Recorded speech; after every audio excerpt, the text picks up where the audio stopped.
wà tí mọ́tò torí one way wọ́n ṣe express ní ọ̀nà ọ̀rẹ́ yẹn ní one way ní mọ́tò ń gbà wọ́n ṣe apá kan wọ́n fẹ́ fà in fact ọlọ́run ló bá dírẹ́fà wa wọ mọ́tò ẹ̀ mọ́ á ní ha ṣẹlá pray títí dèkó pé ìwọ ọlọ́run tún ṣe fún mi tán ìyẹn lọ bẹ́ẹ̀ mo máa gbọ́jà wálé mo tún tàn ọlọ́run títí mo ṣàrẹ́ǹgì síbẹ̀ which is last week ọlọ́run tún mí sọ̀jà yẹn ọlọ́run ṣègùn mi dògbó àwọn tó sọ wípé mi tó gba ṣọ́ọ̀bù ni mo gba ṣọ́ọ̀bù ọlọ́run mọ̀ pé mo tó gba ṣọ́ọ̀bù mo ti gba ṣọ́ọ̀bù for long mo tó di pé mo ṣe kọ̀ǹténà ṣùgbọ́n mo gbé ọlọ́run alàyè ga èkejì ní àná níbí yìí ọlọ́run jẹ́ lágbára nínú ayé mi wọ́n ní láti Amẹ́ríkà torí a gba àdúrà kan lórí òkè nípa àgbádá àánú pé kọ́lọ́run gbé wọ̀ wá wọ́n ṣe di àná ẹnìyẹn wá pè mí ó ní èèyàn kan kì í ṣe fámìlì mi ò kì í ṣe báyà relative mi àtọ́ ó ní wọ́n sọ pé ẹ̀mí ọlọ́run sọ pé wọ́n fún mi ní new set wọ́n rà á wọ́n fún mi mo ní báwo lẹ́nu mo ní ìgbàlẹ̀ ó ní ọlọ́run mọ̀ ó ní ọlọ́run mẹ́ni o ó ní ọlọ́run ṣàmọ́ ìyẹn ní àná ní bíbá ó tún fún mi ó tún gbà mo ní ìmìíràn ọlọ́run tún ṣe léè fún láti gbà yìí mo ní pé ọlọ́run dára sí ayé mi mo ní pé ọlọ́run tún tàyé mi kọ sí rere mo ní pé ọlọ́run tún yí ìgbà ayé mi padà sí rere mo ní pé ọlọ́run tún mú ẹ̀gbọ́n àtàbùkù ayé mi kúrò mo gbé ọlọ́run alàyè ga ní òwúrọ̀ yìí pé mo wà láyé mo wà láyè bí àwọn ọmọ tún wà láyé wà láyè apá tó kù tí mò ń ronú nípa ẹ̀ mo mọ̀ pé ọlọ́run á ṣàṣepé nínú ayé rẹ̀ mo dúpẹ́ lọ́wọ́ ọlọ́run alàyè o mo dúpẹ́ lọ́wọ́ olórékè wípé àdúrà ń gbà wípé àdúrà náà kò ṣe tèmi tì wípé àdúrà ò bá tèmi náà tì wípé mi lórí àṣetì nínú ìpè yìí mo sọ pé ọlọ́run ò ṣe fún díẹ̀ yìí hallelujah méje ògo méje òsánà méje láti fi àmì fi yin ọlọ́run kó ṣe òkú tó dùn. mo dúpẹ́ lọ́wọ́ ọlọ́run nígbà tí mo wà nínú oyún ọmọ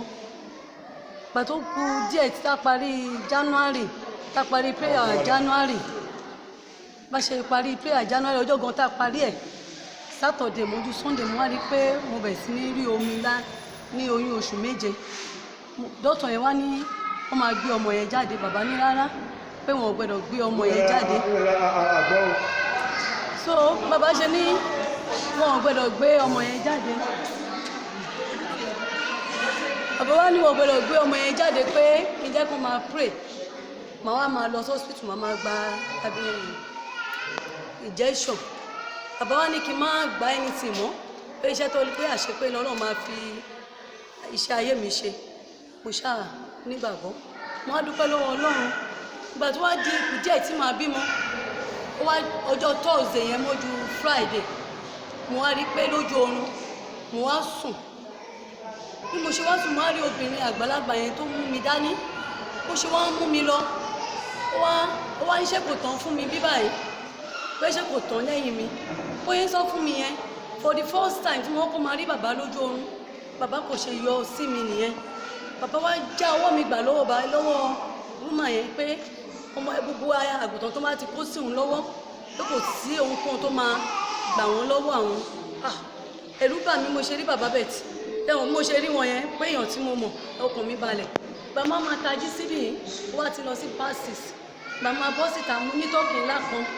tọ́kì yẹn tóbi gan àkíkọ́ ní mo ṣe máa déta èmi àti dáàdì wa lájọ gbé wọlé ní alẹ́ Thursday yẹn bàbá máa fi déta mo á rí pé tọ́kì yẹn ti kú mo á rí tọ́kì yìí kú so mo á ń sọ fún dáàdì wa àlá tí mo láwá ní àbí èmi ni tọ́kì yẹn gba ikú ẹ̀ kú mo ní òun ló tiẹ̀ mọ̀jọ́ mo nílé tó ń ṣe mí yàtọ̀ sí yẹn mo ṣe wá gbé báàgì ẹrù ọmọ mi tó mo ti fà dání mo ń lébọ̀ mo ṣàgbé báàgì ẹ̀ dání àti jáde nínú yàrá mo ṣe wá ń lọ dáàdì wa níṣẹ́ mo ń lọ hospital ni mo ní yẹn mo ṣe máa dé ta mo ṣe máa dé hospital bàbá wa pè mí pé kí n máa bọ̀ ń lé padà ó di Saturday kí n tó bímọ mo wá gbé báàgì mi mo wá fi padlock sẹ́nu mo wá filẹ̀ sí hospital mo wá ní ọkọ olóyún o mo gbàgbé nǹkan sínú ilé mo fẹ́ lọ mú so bàbá wa ní tí wàá ti délé kí n máa bọ̀ ń program ó dẹ̀ bọ̀ sí program tá a máa ṣe ní March 3 days tá a máa ṣe wọ́n á parí virgin ìgbà tó máa díjọ Saturday mo dúpẹ́ lọ́wọ́ Ọlọ́run pé mo bí ọmọ yìí ní ayọ̀ àtàláfíà pẹ̀lú ọwọ́ Ọlọ́run nígbà tí mo bí ọmọ tán ìgbà tó di Monday kò sí ohun tó ṣe ọmọ mi Tuesday kò sí ohun tó ṣe títí da Friday ìgbà tó máa da Friday tí mo gbé ọmọ jáde ìgbà tí mo wá lójú ọmọ tó ti yẹ́lò kí lélẹ́yìí mo bá sá wọlé mo wọṣọ fún mo gbé mú lọ́dọọdọ̀ kan lóyún mà tó àlọ́dọ̀ mi ní rárá wọ́n gíga máa gbé lọ sí Modern Child mo dúpẹ́ nígbà tá a máa dé Modern Child wọ́n ní jaundice níbo ni mo ti rí within 5 minutes ọmọ yẹn ti bẹ̀rẹ̀ sí ní nà ó ti ranjú wọ́n náà máa fa ẹ̀jẹ̀ ẹ̀ ní o wọ́n gbé ọmọ yẹn wọlé wọ́n gbé wọnú ilé bọ́rùn wọ́n fa ẹ̀jẹ̀ ọmọ yẹn mo ti ń pè bàbá níwà mo jọ́kọ́ gbé wá láàárọ̀ yẹn wá bá bàbá ń ṣọ́ọ̀ṣì bàbá ní kò sóhunkóhun kò sóhunkóhun ẹwọ́n mọ̀ yín ojú ẹ̀ yẹ́lò bàbá náà wọ́n lọ sí program pé àwọn máa gbàdúrà fún mi gbàdú mo jẹ́ ṣe dọ́sítù mo pe bàbá ní kí n fi wọ́n lè kí wọ́n ṣe nǹkan tó máa ṣe pàtó ń parí treatment wọn tó ń fa ẹ̀jẹ̀ bàbá wa ní àárọ̀ kùtùkùtù nǹkan tó yà mí lẹ́nu nìyẹn tó surprise mi gbàdú máa da 5:70 ní ìdájí bàbá ṣe pè mí ní ẹ̀kọ́ àwọn wà ní géètì modern child wọ́n ní báwọn ṣe ń bọ̀ láti program làwọn ní káwọn kúkú máa bọ̀ máa lọ bá nọ́ọ̀sì ẹ̀ torí nọ́ọ̀sì ẹ̀ máa ń kanra gan bó ṣe mú ọ́nà pásítọ̀ mi ní torí nọ́ọ̀sì nígbà kan mú nọ́ọ̀sì ó mú pásítọ̀ wá ní Friday yẹn pé wọ́n fẹ́ gbàdúrà fún wọn ní kẹ́kọ̀ọ́ àwọn pásítọ̀ yẹ̀yẹ́ wo lẹ́ gbé kiri gbàtọ́ wá dìdájẹ́ mi wọ́n mọ bó ṣe fẹ́ lọ bá máa ń ná ẹjọ́ mà pásítọ̀ mi wà ń géètì ẹjọ́ wọ́n fẹ́ gbàdúrà fún mi wọ́n ní kíní kan máa bọ̀ fún ara ẹ̀ ló wọnú ibi tó gbé ọmọ yẹn sí torí wọ́n kan náà sí lára ni fún ara ẹ̀ ló yọ kíní ọwọ́ ọmọ yẹn tó gbé léwọ́ mi tó ní kí n gbé fún bàbá nínú bẹ̀yẹn torí wọn gbà kí èèyàn kan wọlé mo lọ́nà ọmọ mi ti rí ìṣẹ́gun ni mo ti dúpẹ́ lọ́wọ́ Ọlọ́run bàbá ṣe pray fọmọ yìí torí ìgbà yẹn wọ́n ti pariwo temperature ẹ̀ o wọn ò rí irú eléyìí o báwo ni temperature ọmọ kékeré ṣe máa ìdílé bàbá ṣe bá mi pray fọmọ mo dúpẹ́ lọ́wọ́ Ọlọ́run bá mi dáwọ́ lọ́mọ yẹn ìgbà tó ń discharge wa wálé mo ti rò bóyá kékeré ni bí mo pé mo ṣe bẹ̀rẹ̀ kínní ni wọ́n tu àgbo wọ́n ṣe ọmọ bẹ́lẹ̀ ló ṣe máa dúró mo tẹ̀ wá ń sunkún ní pé báwo mo ṣe máa bímọ tó pé báwo mo ṣe máa dúró ní èmi ni mo máa ń búyàn ìgbà tó wáyà sí wọn ni mo bí mo tún bí eléyìí tó gbọ́rùn sókè mo ní tèmi bá mi màá máa gbé lọ sọ́dọ̀ bàbá máa bá mi pray fún mo kọ́ Ọlọ́run bá mi gbàdúrà fún bàbá wọn ò ní ṣe lásán lórí ọmọ ìjọ yìí Ọlọ́run bá mi dá sọ̀rọ̀ ilé ayé wọn lágbára Ọlọ́run gbogbo ìdáwọ́lé bàbá ló máa yọrí sí rere mo dúpẹ́ lọ́wọ́ Ọlọ́run ó tiẹ̀ sún mi ìgbà kan mo má ti gbé lọ́dọ̀ màmá gbọmọ yẹn lọ́wọ́ mi mo tiẹ̀ rò lọ́kàn mi láti kí n filẹ̀ fún wọn màmá mo bó ṣe ìgbà mi ìbáwò tẹ̀ wá mi ìmọ̀ bí mo ṣe máa gbé torí bí máa gbé dání ilé àní òṣọ́ ọmọ ẹ̀ dáadáa èmi àní kí wọ́n mọ bó ṣe ń lejú kí wọ́n bó ṣe náwó ó tiẹ̀ sún mi ní kí ni mo fẹ́ ṣe ọkọ mi á ní ọmọ mi ti ranjú o màá ní ó ranjú á ní ìwọ Ọlọ́run kí ni kí n ṣe kí ni mo fẹ́ ṣe mo dúpẹ́ lọ́wọ́ Ọlọ́run bá ti gbé lọ́dọ̀ màmá ní mọ́mí ẹ̀wọ́ ọmọ ẹ̀ bó ṣe ranjú ẹ̀wọ́ bó ṣe ṣe mọ́mí àní kí n filẹ̀ màmá lágbára Ọlọ́run ẹ̀ jèrè àwọn ọmọ yín lórúkọ Jésù àtìlẹ́yìn lẹ́jẹ́ fún bàbá Ọlọ́run máa bá mi tì yín lẹ́yìn ẹ̀ ní dòkú lórúkọ Jésù wọn ní fi ń ṣiṣẹ́ ìránṣẹ́ lórúkọ Jésù ẹ̀yin àtàwọn ọmọ yín ẹ̀dẹ́lẹ̀ ológo màmá gbọ́mọ ẹ̀ lọ́wọ́ mi wọ́n ní kí n má wọ́rì ọjọ́ kan 5:30 lọmọ yìí ti mí ó lajú kalẹ̀ ní mo gbé mo wẹ̀ lálẹ́ mo fi dojú ẹ̀ mo ṣe ó ṣàrùn ojú bẹ́lẹ̀ mo ṣàmù kún mí ó gbà tó oru agbára ni mo fi sùn mọ́jú ó ìdá 8:30 bí mo yẹ wẹ̀ tán láàárọ̀ ẹ̀yin ọmọ ẹgbà ẹ máa ṣe lé ṣọ́ọ̀bù mo gbọ́mọ yìí pọ̀n mo gbé lọ sọ́dọ̀ bàbá ẹgbà ọmọ yìí bóyá ó tẹ̀ dákẹ́ ni mo ṣàmù pé ó rànjú mo fi kò mbira kò gbọ́ mú láti 5:30 ìrọ̀lẹ́ títí di 8 o'clock ọjọ́ yẹn mo gbé fún bàbá wa bẹ̀rẹ̀ sí ní pray nínú ilé wọn mo ṣàjókòó mò ń wò ó eléyìí tí màá fi ṣàmì mò ń sọkún pé tọmọ yín bá kúkú fẹ́ lọ sinmi kú lọ sinmi ìrora yìí ti pọ̀jù fọmọ kékeré wọ́n á fẹ́ ẹ̀jẹ̀ báyìí délé mi wọ́n dà ṣáà tún lọ ṣe tẹ̀sí eléyìí ó tún ní calcium kò lọ́rùn kò ní kinní kan má tún gbé ó sún bàbá ẹ̀gàn tó dẹ̀ sẹ́yìn pé ó ní wọ́n ṣà máa fẹ̀jẹ̀ lára ọmọ kékeré kí ló dé ìgbà míì wọ́n ní ó tún ti sanra o inú ìtàn iná ti máa fẹ̀jẹ̀ ìmúnìwọ̀ Ọlọ́run lórí ọmọ kékeré mo dúpẹ́ lọ́wọ́ Ọlọ́run bá máa padà gbé lọ nígbà tó mọ ikú díẹ̀ kò pé lóṣù mẹ́ta dókítà tó gbọ́ ọmọ ìlọ́ọ̀mí ó ní Adédìpẹ̀ kí ló lò ó ní àdúrà ni àdúrà nígbà tó jẹ́ oògùn tẹ́ fún mi tẹ̀ tí wọ́n á fẹ́ sún ọ̀tá mi oògùn 7,000 every week mo ló ti sún mi kò síbi tí mo ti fẹ́ lọ mo ní máa gbé lọ sí ṣọ́ọ̀ṣì pé ìwọ Ọlọ́run mi ìtọrọ ọmọ ìlọ́wọ́ pẹ́ o ìwọ ló fún mi lọ́mọ yìí bá mi dá sọ̀rọ̀ ayé mo dúpẹ́ lọ́wọ́ Ọlọ́run kó náà bá mi dá sọ̀rọ̀ ayé ọmọ yìí kò dojú tì mí ṣe bọ́ ọmọ olóògùn yọ orí fún ara ẹ̀ tó ń ṣe bó ṣe wí tó ń rẹ́rìn tó mo dúpẹ́ lọ́wọ́ Ọlọ́run mi mọ tí mo lè sọ torí wọ́n sọ ẹgbẹ́ tẹ́ ọ̀pọ̀lọpọ̀ á sọ gan-an lẹ́yìn tó bá yẹ kó tẹ̀ sọ lójú mi tí màá lè fún wọn léèsì ni inú mi á dúpẹ́ tí ẹyin mi náà ti máa sọ mo dúpẹ́ lọ́wọ́ Ọlọ́run Ọlọ́run bá mi dá sọ̀rọ̀ ayé ọmọ mi kò jẹ́ kí ojú ó tì mí kò jẹ́ kí ojú ti bàbá lórí ọmọ mi Ọlọ́run bá mi wo ọmọ náà sàn mo mọ̀ pé ó sì máa ṣe pé iṣẹ́ Ọlọ́run máa bá mi ṣe parí nínú ayé ọmọ ẹ̀ gbàtọ́ ọmọ ẹ bá jókòó tó bá dìde tó bá rìn lọ mo mọ̀ pé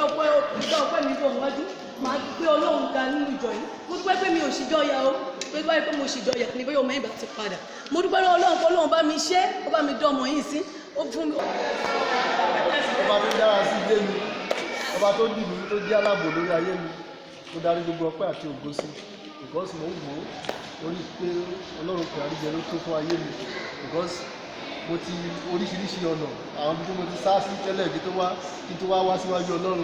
orí mọ̀ wípé lẹ́yìn ọlọ́run kò tó ohunkóhun. Mo dúpẹ́ lọ́wọ́ ọlọ́run, mo darí gbogbo ògo sí. Ní upper week lọ́run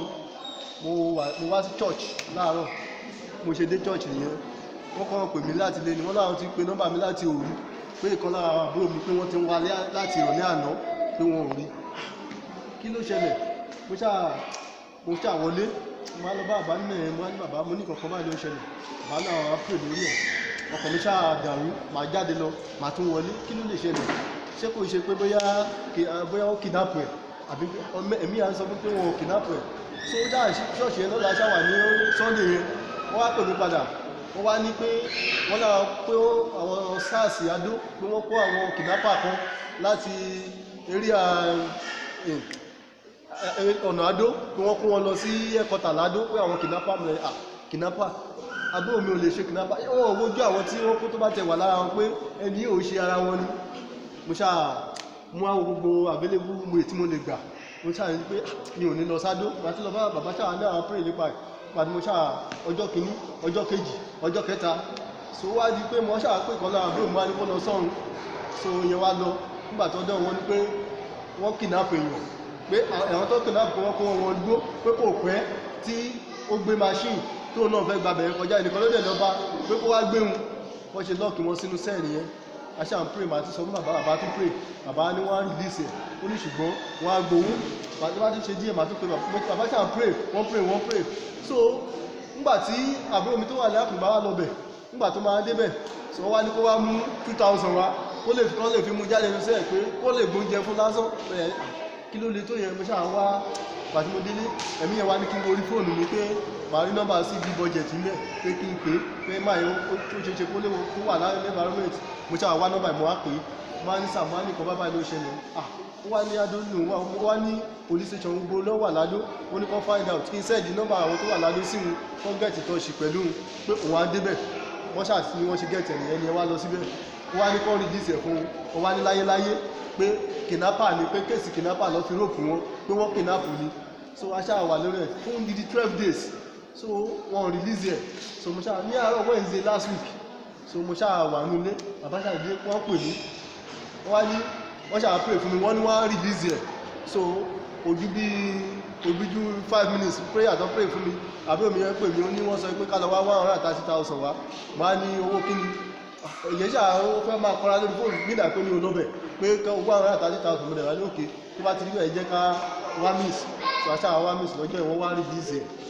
wọ́n gbé lọ nítorí mo dúpẹ́ lọ́wọ́ Ọlọ́run pé àríjẹ àìmọye wọ́n mẹ́lòmíì ní mo rí ìyàn tó mú ní Ṣàngó Ọ̀tà rí tó gbé lọ sí Ìkẹjà ní ọwọ́ ọ̀rọ̀lẹ́ tó máa fi wá wọ́n replace ẹ̀ pẹ̀lẹ́ lòmíì wọ́n lọ pa ẹniyẹn dànù, wọ́n dẹ̀ mọ bó ṣe jẹ́. Ondo state dẹ̀ ní sí Èkìtì state. Mo dúpẹ́ lọ́wọ́ Ọlọ́run nítorí pé Ọlọ́run jẹ́ kí n mọ ọjọ́ ìní authority of today tí ò jẹ́ kí n ní èèyàn sínú sẹ́ẹ̀lì ní Adó Èkìtì. Mo dúpẹ́ lọ́wọ́ Ọlọ́run, mo dẹ̀ dúpẹ́ lọ́wọ́ Ọlọ́run lórí ayé mi torí Ọlọ́run fi another year tó kú ọjọ́ orí mi ní ọjọ́ Monday orí di olóòrùn jẹ́ kọ́ra ní kí aleluya méjì àti ògbó méjì sọ́lọ́run pè á ní jẹ́.